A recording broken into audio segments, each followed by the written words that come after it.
Salve, salve família, tudo certo com vocês? Aqui é o Peazinho, mais um vídeo pra vocês neste canal. Você que tá acompanhando aí, já deixa o like, se inscreve aí no canal. E mais um vídeo aí de futebol, que eu percebi aí que vocês gostaram muito dos conteúdos. Então vamos estar trazendo aí alguns conteúdos nesse tema aí do Mundial de Clubes lá dos Estados Unidos. É isso. Vou fazer um react falando dos campeões mundiais, os 10 títulos de clubes brasileiros. A gente vai relembrar aí, então esse é o tema do vídeo. Mundial, relembre os 10 títulos de clubes brasileiros. E é isso, espero que vocês curtem aí. Não é sobre esse Mundial de clubes aí que está acontecendo, mas é sobre antes desses mundiais aí, desse Mundial que está acontecendo, os mundiais que aconteceram antes que os brasileiros levaram. Porque pelo jeito que tá rolando aí, talvez aí um brasileiro leva esse de 2025. E vamos lá.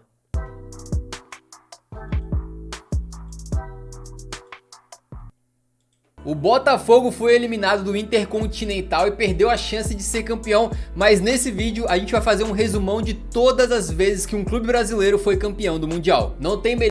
Esse vídeo saiu no final do ano, quando o Botafogo perdeu o Mundial de Clubes lá no Japão.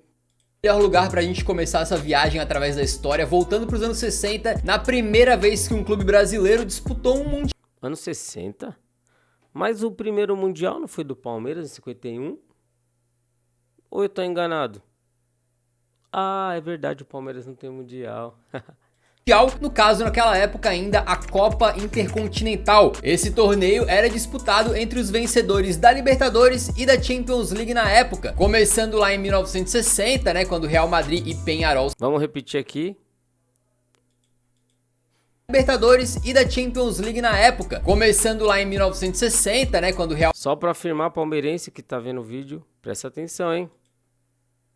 Presta atenção no ano, hein? Vencedores da Libertadores e da Champions League na época. Começando lá em 1960, né, quando Real Madrid e Peñarol se enfrentaram. Mas a primeira vez que um clube brasileiro participou foi em 62, quando o Santos venceu o Peñarol na final da Libertadores e se classificou para pegar o Benfica no Intercontinental. Era um confronto entre o famoso ataque do Santos, de Mengalvio, Dorval, Coutinho, Pelé e Pepe, contra o Benfica de Mário Coluna e Eusébio. E o resultado só poderia ser dois jogaços, né? Em Santos, o Peixe largou na frente com um 3-2, com direito a doblete do Pelé. E na volta, amigo, mesmo com os portugueses super confiantes de estarem jogando em casa ali, o fato é que o alvinegro praiano destroçou os encarnados numa partida inesquecível. O Santos abriu 5-0 contra o Benfica, com direito a 3 gols do Pelé, incluindo um absurdo em que ele sai passando por todo mundo e outro em que ele dá uma caneta humilhante antes de meter o gol. O Benfica ainda descontou 2 vezes, mas o placar fechou 5-2 e o Santos foi então, naquele momento, o primeiro clube brasileiro a levar o Intercontinental. Só que isso viria, claro, a se repetir. Foi em 1963, logo depois, o Santos mais uma vez venceu a Libertadores, né, pra cima do Boca Juniors, e assim se classificou para enfrentar o Milan no Intercontinental. Aquele Milan tinha alguns nomes bem interessantes, né, como o craque Gianni Rivera e o Maldini, mais o Cesare, né, hoje conhecido como o Maldini vô,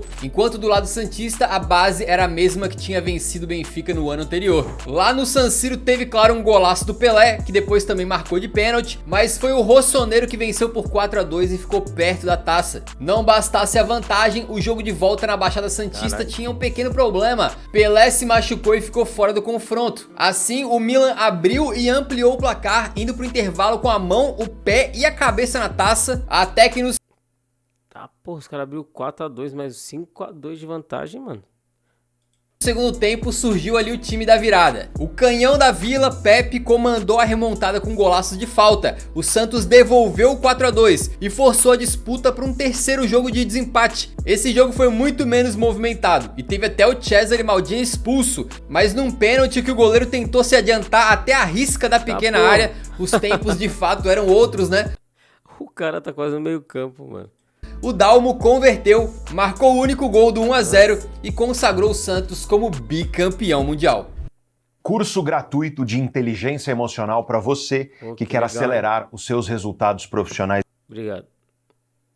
E aí o brasileiro precisou esperar ali basicamente 2 décadas para ver novamente um time do nosso país e disputar lá contra um europeu, né? Isso porque depois do Bi-Santista, o próximo confronto do Mundial foi na Copa Europeia / Sul-Americana ou Intercontinental ali, né? Entre o Flamengo de Zico, Leandro e Júnior, aquele timaço absurdo, contra o Liverpool do astro Kenny Dalglish, lá em 81. Agora a final já era disputada em jogo único e em campo neutro, né? E foi lá no Estádio Nacional de Tóquio, no Japão, que o Flamengo botou os ingleses na roda. Foi um sonoro 3-0, construído ainda no primeiro tempo, que deu o primeiro e único título mundial ao clube carioca, com 2 gols do Nunes e um do Adílio, sem falar no show à parte do Zico, que foi o maestro da orquestra rubro-negra e eleito o craque da partida, ganhando inclusive um carro de presente do patrocinador, já que nessa época aí, esse torneio também tinha o nome alternativo de Copa Toyota. E claro, todas essas conquistas que a gente tá falando aqui são muito marcantes, né, pra nós brasileiros aí. E mesmo o Flamengo tendo ganhado 2 Libertadores recentemente e conseguindo outras glórias, né, com certeza esse Mundial continua sendo um dos pontos altos aí da história do rubro-negro. A Copa Europeia Sul-Americana, né, continuou com esse nome aí pra 1983 e agora chegou o momento do Grêmio enfrentar o Hamburgo pela glória máxima. Hoje em dia o Hamburgo tá muito longe dos holofotes, né, mas naquela época tinha um grande esquadrão que chegou inclusive a ficar 36 jogos sem perder. E não à toa foi campeão da Champions League na época chamada de Copa Europeia. Os invencíveis do capitão Félix Magath enfrentaram então o imortal tricolor, que tinha um timaço com Mário Sérgio, Paulo César Caju e Renato...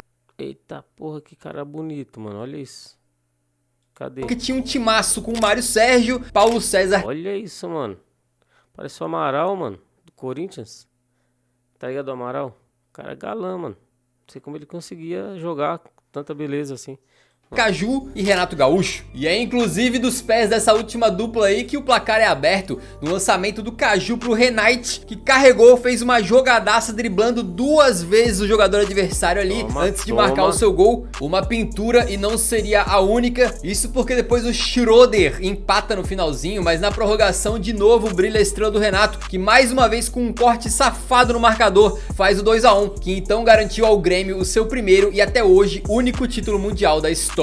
O Renato no Grêmio ganhou a primeira Libertadores dos caras, fez isso aí na final do Mundial, depois como técnico levou mais uma Liberta, a estátua lá não é à toa não, tá? Agora a gente pula quase 10 anos pra frente, lá pro ano de 1992, quando chegou o momento do São Paulo. Aí é a época que o São Paulo brilhou, hein, mano.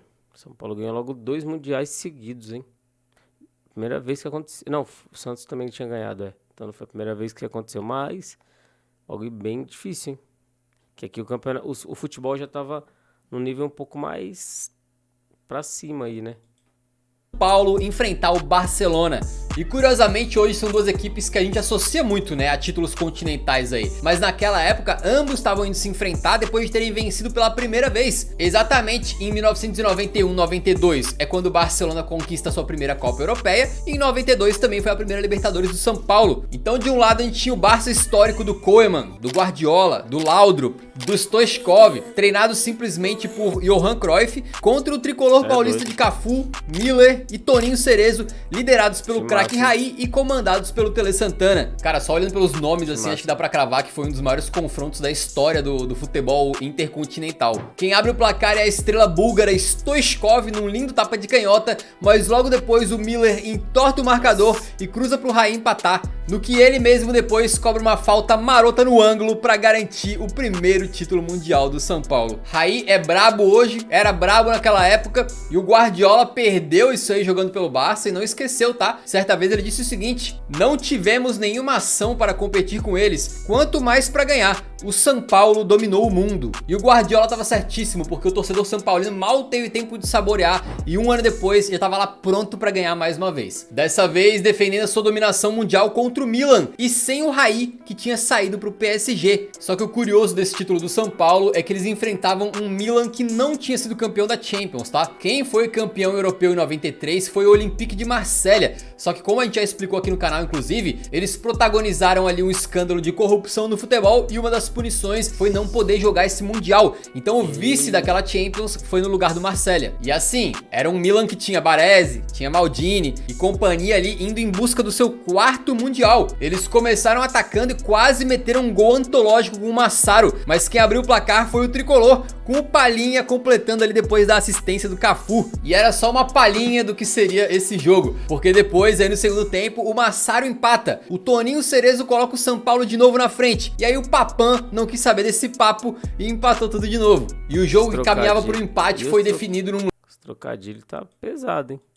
E o jogo que caminhava para o empate foi definido num lance meio curioso, né? Numa bola dividida, o Miller pula e acaba fazendo um gol sem querer. Um gol assim, feiamente lindo, porque com certeza ele não tinha intenção, ele tava de costas pra bola, mas ao mesmo tempo parece que foi meio que de letra, né? E com esse gol bizonho aí, o São Paulo defendeu o seu título então, e foi bicampeão da Copa Continental. Os caras em 2 anos seguintes simplesmente passaram por cima de Barcelona e Milan, e até hoje é o único clube brasileiro que foi bicampeão consecutivo, junto com o Santos do Pelé. Nada mal, né? E agora a gente vai pra 2000, mas antes é importante dar uma palhinha de por que a gente tá falando desses intercontinentais como mundiais, né? Primeiramente, a FIFA reconhece, ok? E segundo, que o critério é muito simples. Na época do intercontinental, o campeão europeu enfrentava o campeão sul-americano. Quem vencesse era considerado campeão mundial. E era o peso que essa competição tinha na época. Dava-se esse valor, que vencendo o intercontinental você era considerado campeão mundial. Até que em 2000 as coisas mudaram um pouco. Isso porque surgiu o Campeonato Mundial de Clubes da FIFA para jogar lenha na fogueira e começar a causar confusão. A ideia era expandir o torneio e ter mais times. Então ele foi sediado no Brasil no ano de 2000 e teria não só o... Ah, então tem gente que fala que não valeu esse campeonato. Como assim?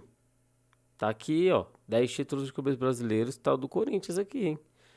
Pra quem que fala que não vale, tá valendo, hein? Vasco, que tinha sido campeão da Libertadores em 98, e o Manchester United, que tinha sido campeão da Champions em 99, como vencedores de outros campeonatos também. Só que tem algumas coisas esquisitas, né? Por que o Vasco foi pro Mundial de 2000, sendo não. que eles venceram a Libertadores em 98? O Palmeiras venceu depois, em 99, mais próximo do torneio, e Eu colocaria o Palmeiras.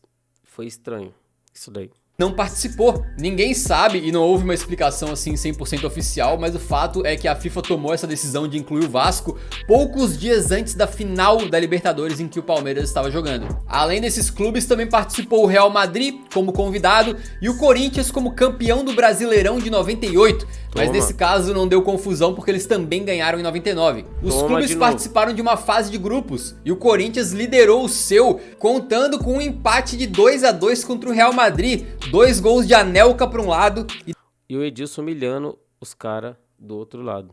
Até rolinho teve. 2 gols de Edilson Capetinha pro outro, no que parece outro mundo, né? Parece uma coisa esquisita, mas aconteceu. E na final o Timão enfrenta o Vascão, que também liderou seu grupo e até meteu taca contra o Manchester United. Foi 3-1 com 2 do Romário, em 2 entregadas monstruosas do Gary Neville e um gol antológico do Edmundo, em que ele faz uma espécie de "eu tô aqui" do Cristiano, muito antes dessa comemoração se popularizar, né?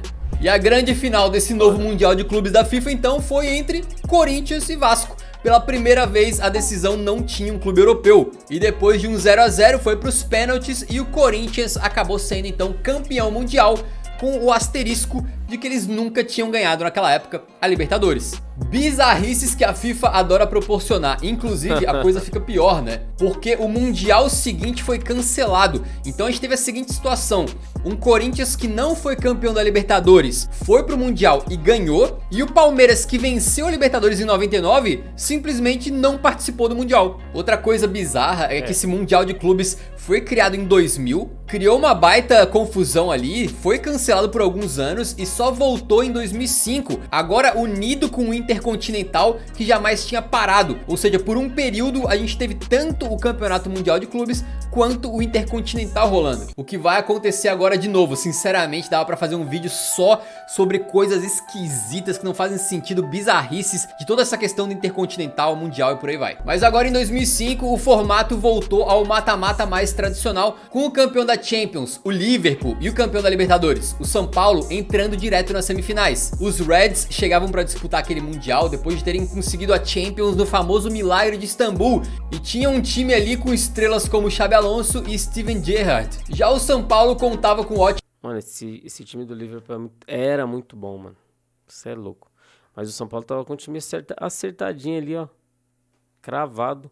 Goleiro muito em fase ótima, que é o Rogério Ceni. Não era um time que eu cotaria pra ser campeão mundial, mas era um time bom, mano. Opa, tinha o Zidanilo aqui, ó, com cabelo, hein. Tinha um time bom. Jogadores que também se consagrariam no Campeonato Brasileiro. No time ali tinha Lugano, Amoroso e claro, o maior ídolo Rogério Ceni, que vivia o seu auge e foi justamente quem mais fez a diferença nessa decisão. Foi o São Paulo que saiu na frente quando o Mineiro, volante, infiltrou bonito na área do Liverpool, aproveitando a marcação ruim do Ripia e tocou no canto do Pepe Reina para abrir o placar. E é óbvio que o Mineiro é lembrado por causa desse gol, mas quem realmente fez a diferença naquele Mundial foi o Rogério Ceni, né? Foda. Ele catou demais na final, com destaque para uma defesa fenomenal num chute de falta do Gerrard, que assim, era impossível a bola ir mais no ângulo do que ela foi, e o Ceni tava lá e foi pegar. Esse lance é bem curioso pra mim, porque eu não vi esse jogo, né, eu tinha 15 anos na época, mas assim, de tanto ouvir falar, seja de pessoas que viveram aquilo ali, ou em programas esportivos e tal, eu tenho uma lembrança muito vívida desse momento. É uma defesa realmente antológica que acaba contribuindo um pouquinho mais, né, pro grande legado do Rogério Ceni como um dos melhores arqueiros da história. Sim. O Liverpool não conseguiu passar pelo Rogério, o tricolor venceu por 1 a 0 e se sagrou então tricampeão mundial. Até hoje, o único brasileiro que pode bater no peito e dizer que ganhou 3 vezes. Eita, vai vir um anúncio. E tem o Corinthians tem 2, né? Então, mais um aninho aí, a gente já chega nesses times aí. Aí, ô Fred, qual que é melhor IA pra estudar? É o Gemini do Google, ela resume videoaula do YouTube. No ano seguinte, em 2006, mais Teve o Inter. Eu tava pensando que já vinha o Corinthians, mano. Depois de São Paulo foi o Inter, verdade. uma vez um brasileiro chegava no Mundial. Agora era o Internacional que queria ganhar uma. Mano, esse Mundial era pra ser do Ronaldinho Gaúcho no Barcelona, hein? Os caras conseguiram fazer um feito histórico demais. Pra não ficar só ouvindo pro resto da vida que era o Grêmio que tinha ganhado e eles não, né? O time do Inter tinha Pato e Fernandão, por exemplo, e eles venceram a Libertadores pra cima do próprio Fernandão, que eu não sei se ele vai falar aí, mas faleceu no acidente aéreo. Alguns anos depois, ele jogou até no São Paulo também. Mas é isso, mano. O cara jogava demais, hein? Matador esse maluco aí.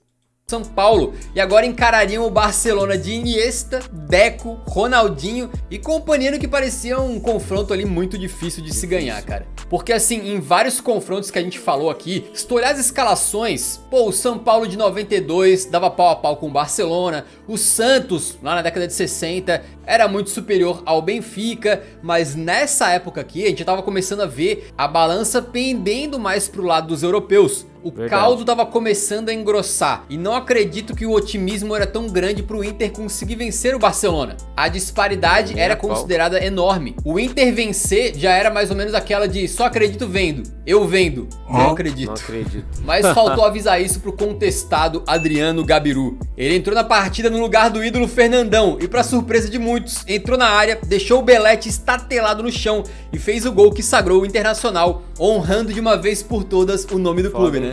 E do outro lado é curioso que o Ronaldinho, cria do Grêmio, né, venceu praticamente tudo que podia na carreira aí, pelo menos uma vez, mas ele não tem Mundial. E não tem por causa do Inter. Depois dessa conquista do Inter, a gente entrou numa era que realmente tinha esse pensamento de assim, pô, quem ganhou de time brasileiro ganhou. Quem não ganhou, não ganha mais. Porque a diferença de nível entre o futebol sul-americano e o europeu começou a ficar bastante evidenciada. Isso até que o Corinthians, comandado por Tite, viajou pro Japão. Corinthians, certo? Para conquistar o mundo. Eles foram enfrentar o Chelsea, que tinha sido campeão naquela Champions, vencendo o Bayern nos pênaltis, enquanto o Corinthians tinha conquistado a sua primeira Libertadores e de forma invicta, chegando pro Mundial com várias figurinhas carimbadas aí que fazem o coração do torcedor corintiano pulsar. Paulinho, Danilo, Emerson Sheik, o goleiro Cássio e o novo atacante Paulo Guerreiro, que tinha chegado há pouco tempo. Já o Chelsea também tinha grandiosos jogadores, né, como o Peter Cech, o Lampard e um jovem Hazard que também era recém-chegado no clube. Porém, talvez para sorte do Corinthians, o Chelsea não era um campeão europeu normal, entre aspas. Eles ganharam a Champions numa temporada em que não eram nada favoritos. O Chelsea estava em crise quando o interino Roberto Di Matteo assumiu o clube e de forma muito surpreendente conseguiu guiar os Blues para o título da Champions em cima do Bayern de Munique dentro da Allianz Arena. Só que na temporada que começou depois do título, né, em 2012-13, o Chelsea acabou degringolando e faltando menos de um mês para o Mundial, o Roberto Di Matteo foi demitido. Então o Chelsea foi para o Japão com o Rafa Benítez recém-chegado como técnico. O Rafa Benítez que já tinha sido vice do Mundial. Problema dos caras, mano. Tem nada a ver com nós. Nada a ver. Se os caras tá todo perdido, problema deles. Porque quando o time brasileiro também tá todo perdido e vai jogar Mundial, os caras não tem dó não, mano. Em 2005 pro São Paulo, naquela atuação que foi uma vitória de 1-0 do time brasileiro com o goleiro brilhando muito. E não é que o Rafa Benítez repetiu o roteiro. Isso porque o Chelsea pressionou bastante, dominou o jogo, mas esbarrou numa atuação absolutamente monstruosa do Cássio, que não deixou passar nem pensamento. Na metade do segundo tempo, o Danilo finaliza, a bola sobra e o Guerreiro só confere de cabeça para fazer o gol do título do Alvinegro Paulista, que era então bicampeão mundial, mesmo tendo só uma Libertadores, é verdade. E com destaque também pro Danilo, que ganhou o seu segundo Mundial por clubes diferentes, né? Ele tinha sido campeão em 2005 com o São Paulo e agora em 2012 com o Corinthians. E desde o Corinthians em 2012, nenhum brasileiro voltou a se sagrar campeão mundial. As coisas parecem que foram ficando cada vez mais complicadas.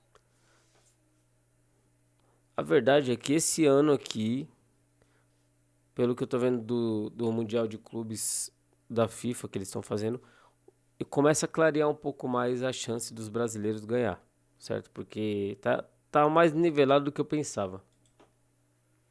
Com a gente tendo inclusive muitos brasileiros indo pra lá e caindo nas semifinais. E inclusive essa vai ser a tônica do Super Mundial de Clubes que tá surgindo agora em 2025. Se antes um time brasileiro tinha que cometer um ato heróico e vencer um europeu muitas vezes mais forte, com um elenco muito mais caprichado em um jogo, agora para um brasileiro ser campeão ele pode ter que vencer um europeu 3, 4 vezes durante o torneio. Ou seja, as chances realmente diminuem muito. A gente já ia encerrar, mas calma. E o Mundial do Palmeiras em 1951? Bom, todo mundo no Brasil sabe que esse Mundial causa bastante polêmica. A gente entrou de cabeça nesse caso e chegamos a evidências que trazem uma conclusão. A gente vai preparar um vídeo bonitinho pra vocês. E se ele já tiver saído no momento que você tá assistindo isso aqui, tá aqui o vídeo pra você assistir e chegar às suas próprias conclusões. Se gostou desse vídeo, deixa o like antes de sair que ajuda muito o nosso trabalho. Eu acho que não vai dar muito bom pro Palmeiras não, mano. Palmeiras não tem 51. Opa, entrou um vídeo aqui. 51 não foi mundial, na minha opinião. Não é mundial, mano. Senão o Corinthians tem 3 títulos, porque o Corinthians ganhou Copa Rio também, certo? Bangu ganhou a Copa Rio. São Paulo ganhou a Copa Rio. Flamengo ganhou a Copa Rio. Fluminense ganhou a Copa Rio. Então assim, você pode incluir aí mundial pra vários times aí. Até pro Bangu. Bangu, que ganhou a Copa Rio, mano. Então não força as ideias, né? Esse é o vídeo de hoje, então. Vídeo pesado aí do canal Eurofut. E espero que vocês tenham curtido. É nóis, até o próximo vídeo. E falou.